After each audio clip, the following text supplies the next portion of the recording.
সাধারণ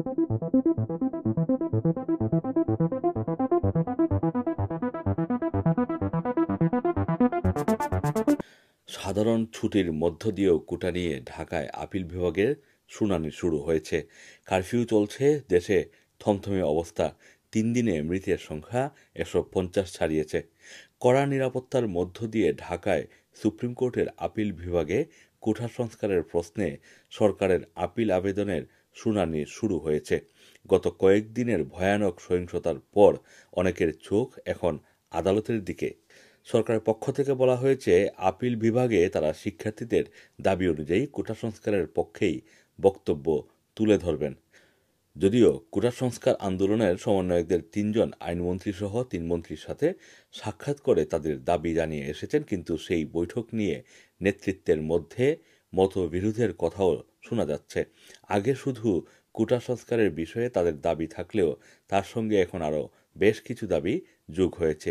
সেই কারণে আদালত শিক্ষার্থীদের দাবির পক্ষে রায় দিলেও তাতে পরিস্থিতি কতটা উন্নত হবে অথবা সহিংসতার আশঙ্কা কাটবে কিনা, সহিংসতা বন্ধ হবে কিনা, সেটা এখনও অনেকের কাছেই পরিষ্কার নয়। অনেকেই বিষয়টি নিয়ে সন্দিহান। Attorney general AMM Amin Uddin গণমাধ্যমকে জানিয়েছেন, তারা হাইকোর্টের রায় বাতিলের জন্য আবেদন করবেন। প্রসঙ্গত, গত 5ই জুন হাইকোর্ট কোটার বিষয়ে সরকারের 2018 সালে জারি করা পরিপত্র বাতিল করে দিয়েছিল। সেই বছর তীব্র আন্দোলনের মুখে সরকার চাকরিতে কোটা বাতিল করে ওই পরিপত্র জারি করেছিল। পরে এর বিরুদ্ধে মুক্তিযোদ্ধার সন্তানদের পক্ষ থেকে রিট করা হলে হাইকোর্ট ওই পরিপত্র বাতিল করলে আবারও ছাত্র আন্দোলনের সূচনা হয় ঢাকা বিশ্ববিদ্যালয়ে। পরে সেটি সারা দেশে ছড়িয়ে পড়ে। এই আন্দোলনকে কেন্দ্র করে গত মঙ্গলবার থেকে 20 জুলাই শনিবার পর্যন্ত সহিংসতায় 1.5 শতাধিক মানুষের মৃত্যু হয়েছে সারা দেশে। এর মধ্যে আইনশৃঙ্খলা রক্ষাকারী বাহিনী সদস্যও আছেন। সহিংসতার সময়ে ঢাকা এবং ঢাকার বাইরে বহু ভবন ও রাষ্ট্রীয় স্থাপনায় আগুন দেওয়ার ঘটনা ঘটেছে।